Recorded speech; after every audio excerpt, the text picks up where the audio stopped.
Welcome back to another episode of the FPL Fundits. Before I go ahead in this episode, I would like to thank everyone who's already subscribed to this channel. If you haven't already subscribed, hit on that subscribe button. You can follow us on Twitter and Instagram there as well. And if you haven't already, please join the FPL Mini League. Already have about 100 players there, so you could be one of the lucky few to get something towards the end of the season. Decent game week for Haaland captainers. The risk did work off, including for me. But the Salah captainers did kind of catch up towards the end. Some could say lucky assist, but hey, that's the fun of FPL. It works for you, sometimes it works against you. Decent game week overall if you had a right squad balance. James out didn't really work out for many managers, with Perisic not delivering, Dunk with a -1, Cucurella with 1. So not a lot of positive transfers there in defense. Before I again go into this episode, I'm going to quickly show you our FPL mini league code over here. Depending on how the FPL legalities work this year, if you could give a prize or not, I will declare that towards the end of the season. Hopefully something does work out. And again, don't forget to hit on that subscribe button. So I'm going to quickly take you through what my team looks like right now, potential transfers into the live transfers, and we'll discuss captaincy as well. So Sanchez in goal, Cancelo, Trent, Dunk, Perisic, Trippier, Martinelli, Salah captain as of now, Luis, Diaz, Haaland, and Jesus. Well, again, we've received confirmation of sort, but then this is Pep Guardiola, right? He's kept saying that Haaland will be managed when midweek games start. Now he's directly saying, oh, he's young, he's only 22. His fitness can be managed, which is why we've been taking him off, in the 60th minute, which makes a lot of managers believe that he's now going to finally bench Haaland. But I think if you were looking for an answer from Pep Guardiola and you're not looking at the negative aspect of it or turning it the other way, I think that's a decent sign that Haaland is starting. So I think to quickly wrap up the captaincy bit here, first off, I think it's safe to captain Haaland versus Aston Villa, just looking at purely his form and how explosive he's been. Salah, in general, though, against Everton is not a bad pick. Jota could be part of the mix over there as well. So could be limited minutes for Luis Diaz and Darwin coming in, so for Firmino as well. So I believe that fresher leg coming on, more players coming on, will give Liverpool that explosive option. I do see Salah playing the full 90 again, even though we have Champions League coming up. Could be wrong, but if you again have to talk about minutes for Salah versus Haaland, and if it's about minutes, Salah does play more minutes than Haaland. City are 2-3 goals up, 3 goals ahead, 65th minute. Haaland's had a goal and an assist in. Very likely he'll be taking off again to just manage his minutes, manage the freshness over there. They play Tottenham next week, right?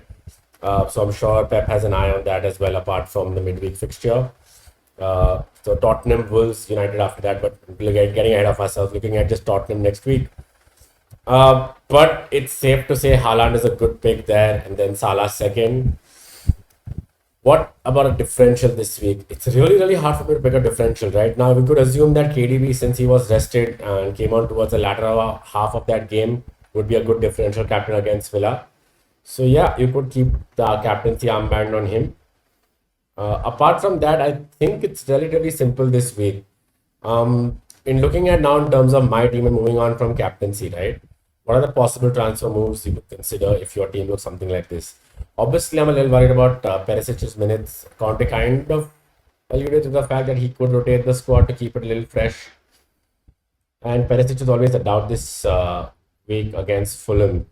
So I think I made that move from James to Perisic just because I had 2 free transfers. I did not want to burn one completely. So I could go back to James over there. I have 0.9 in the bank. So that leaves me again back with my 0.5, if I'm not mistaken. No, I think I don't think James's price fell. Let's have a look at that for a split second. I don't think James's price fell, so I think he'll still be at he's at 6.1. So I'll be down to 0.4 left in the bank if I do decide to make that straight move over there. Potentially leaves me with 0.4. Now, Rodrigo was one I was getting away with, luckily, and unfortunately for him, the injury is there. So I'm not looking at many promising options there. Obviously, with United being resurgent, as a fan, I'm happy, loving it. Finally, something to look forward to.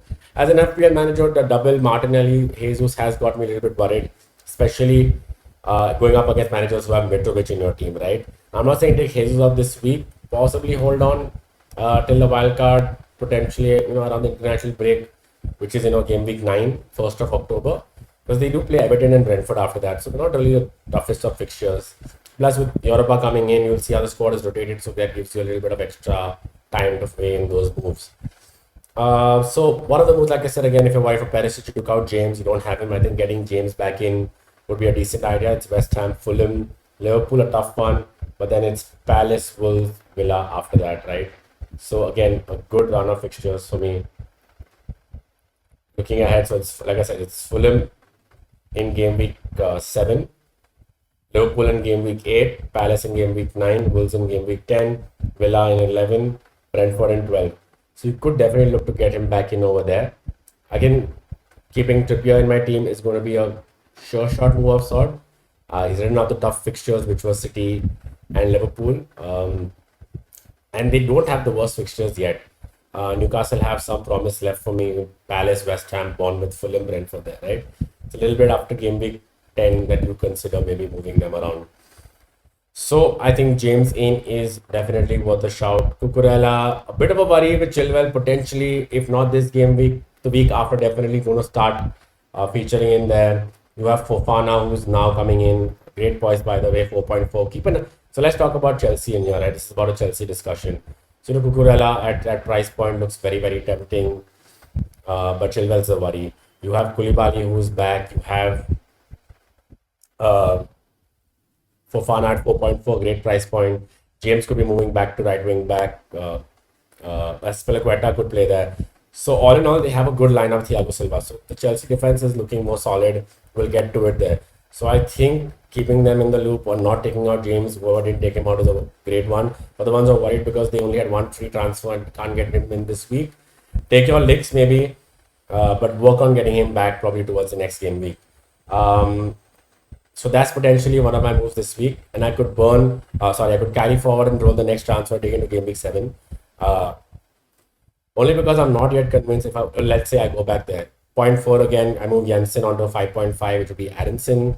Can't really get him gross. Not much potential there left for me. Not really happy about that move itself, right? And even if I make that move from Jensen to Aronson, am I really going to be starting him? Most likely not, because James will be coming in for Perisic, so definitely will be starting James there. So now let's move on to the live transfers and show you a little bit more what I was talking about. Take the Chelsea asset, show you the potential of Chelsea's fixtures, and then build on to the other teams. Slightly other transfers you can look at, especially replacing Rodrigo.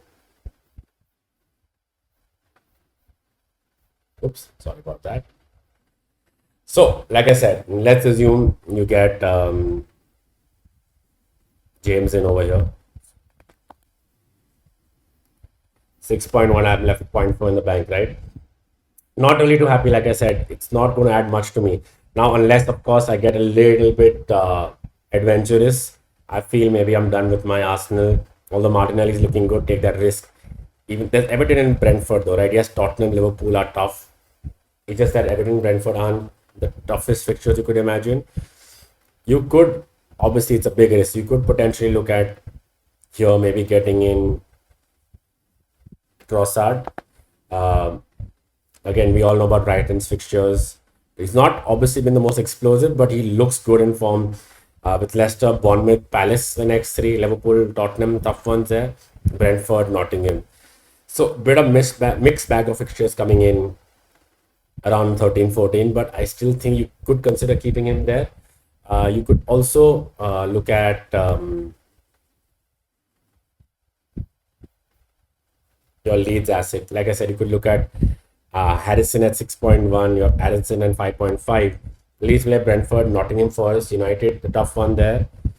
But Palace, Villa, Arsenal, Leicester, Fulham, decent fixtures till game week 14, 15, 16, 17, all the Bournemouths there. Slightly tough run of fixtures, you could have a look at that over there. Obviously, Sinestera started his first full game right now in the last game week against Everton. 10 points for him over there. 6.5 with Rodrigo not coming back to the international break. Bamford fit again. How does that work out? Definitely one to keep an eye out for me. But again, who is the best fit for that position? Obviously, if you have money in the bank, everyone has been looking at Zaha. Now let's quickly just look at Zaha. His price is at 7.2 currently.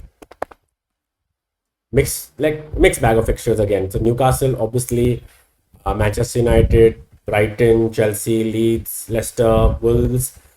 Good fixtures after that. So maybe you can get him in right now, although he is pricey, right? Um, if you have money in the bank, I think Zaha at 7.2 definitely is worth the shout. Probably the best replacement for Rodrigo. I think is at 6.4 now. His price has dropped there if you haven't replaced him. You also have, everyone knows about this. You also have Gundogan and Bernardo Silva. Only problem is rotation, right? So now Gundogan didn't play the previous game, played all 90 minutes last game. We already know about the fixtures. Tottenham there, United also coming up.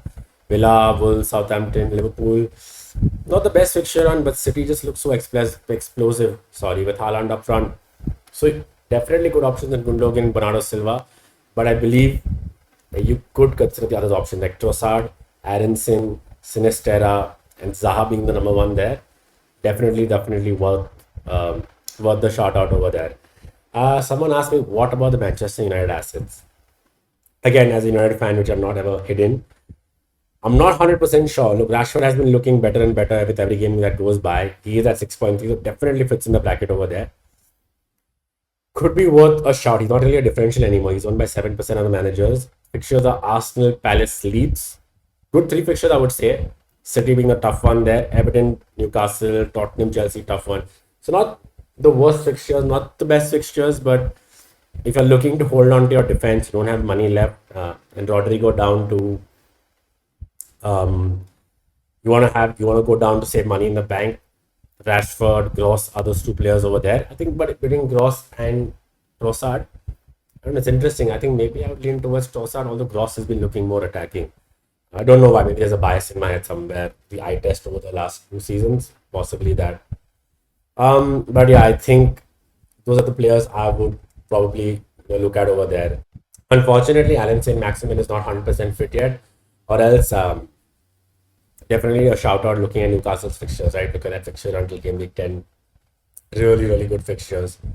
But he's not really a guarantee over there. Now, these are potentially the only moves I really see that are happening this week.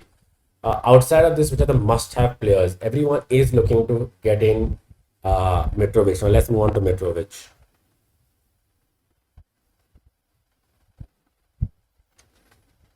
They do play Tottenham and Chelsea. Now, Tottenham have not had the shortest turnaround, the longest turnaround time, right? So Tottenham, Chelsea, while on paper are tough games, Fulham have looked good. So if you already have him, I think if I had him, I would be starting him at that price point, right? I understand the frustration with a lot of managers who are getting rid of Toney. His price has dropped to 7.1. But again, Leeds, Southampton, Arsenal, Bournemouth, Newcastle, Brighton. Good run of fixtures over there. So I probably would hold on to Toney if I had him for one more game week and not make that move from Toney to Mitrovic if you have him. If you have neither and you're getting in one right now, I would potentially also would have considered Mitrovic there just for the price point and the fact that even in tough games, he looks like he's there to score. So it's a tough one over there, honestly. If you have Toney, hold on to him. If you don't have either, I think Mitrovic at that point, 3 lower now, could be worth a hold. Could be rotated around well before his price potentially goes up with everyone targeting him after the Chelsea game or during the Chelsea fixture. Because Nottingham Forest looks like a good fixture to have him for. Although that's about 2 weeks away. All the new signings of Nottingham could gel well together. So you could have a different outlook altogether there. But as of now, does not look like a bad pick for me. What about Isak? Is Isak worth 7.0? He should overcome the dead leg right now. I still feel maybe watch out for one more game week. I think if I had to pick between Isak and Mitrovic, even though Mitrovic has a tougher fixtures, with Palace and West Ham and Bournemouth, there are 3 good fixtures over there. Potentially still keep Mitrovic there. And based on fixtures, Brighton still have slightly better fixtures for longer. But yeah, I think Isak and Toney would be potentially on the same level for me, or maybe a coin toss there. So for me, these are the potential moves you should look at, right? And now wrapping up and coming down to the Chelsea players bit, right? What about Raheem Sterling at 10.0 now that he is. Like I said, Chelsea's fixtures: West Ham, Fulham, Liverpool. But then it's Palace, Wolves, Villa, Brentford, United, Brighton, Arsenal, Newcastle. A very good fixture run with two fixtures which are technically tough over that till game week 18. Obviously, we have game week 16. Obviously, that's still before the World Cup over there. Um, Assuming he does play at right wing back, so James, which is why it was a must probably to get back in this week or next week. But Raheem Sterling definitely is the one to keep an eye out for, especially when you're looking to move on Luis Diaz, especially if you're looking to move on Mason Mount because he's not been too impressive. Although I feel with Sterling doing better and better, I think Mason Mount's statistics will go up as well. And since he's dropped below 8, possibly could be a cheaper buy, especially if we're moving from Luis Diaz down to him. But I think if you have Son, moving to a Sterling definitely would be worth the move for sure. Not just for the money in the bank, but just definitely looking at how good he's looking. Aubameyang at 9.0 coming in after a week or two, depending on how his jaw injury is managed. I think with Oba up there, Sterling on the wing, potentially Havertz on the other side of Mount, James at right wing back. I think Chelsea definitely is the one to look out for in the wildcard, when you wildcard in game week 8, game week 9, when the fixtures swing before or after the international break. So Chelsea are definitely for me the team to look out for. And once the fixtures turn, obviously one of the Arsenal assets could be going out. So that leaves that open spot over there to get Aubameyang in for maybe Jesus. Maybe only Martinelli in because he's cheaper. Or Jesus' goals are drying up. Also potentially opens up that spot to get in Mitrovic, Aubameyang, Haaland, switch out, make it a very cheap. Relatively what the midfield looks like over here right now. Downgrade one of your premium defenders. A lot to look at, potential rotations coming in, the World Cup's coming closer, midweek games are increasing, which is what we're going to be seeing. Champions League, Europa League, so a lot to watch out over there. So I think that's it for me in terms of team selection or this week's episode. But before I do go, I was asked this question: what about Luis Diaz? Is it worth looking at Liverpool's minutes with Jota and Darwin back in for Firmino? Will Diaz see limited minutes? If I have 2 free transfers, what do I do? Definitely getting James in would be priority number 1 for me, but I could honestly move Luis Diaz down to Zaha just as easily on that free transfer and get ahead of that move. Obviously, ownership is a little high of Diaz at 30%. A lot of managers around me have it if I look at the mini league purposes only. Not the worst move, honestly, getting ahead of the whole Jota coming in, rotation, Champions League. You could still, I think, probably take advantage of it and hold on to him for 1 more week. You could deliver against Everton in the derby. Everton don't look the best. Looking a little better and better, but don't look the best, right? So I think if you have other ways to get in Zaha, definitely look at that first and then maybe consider moving him out next game week. Diaz out next game week. But again, thank you so much for tuning into this episode, and thank you so much for subscribing to our channel for the ones who are watching, who are our subscribers. If you haven't already, hit on that subscribe button. Hit us up on Instagram and on Twitter. Happy to respond and get back to everybody. Best of luck for this game week. We'll be coming up with more content very, very soon. Again, cheers. Thank you so much.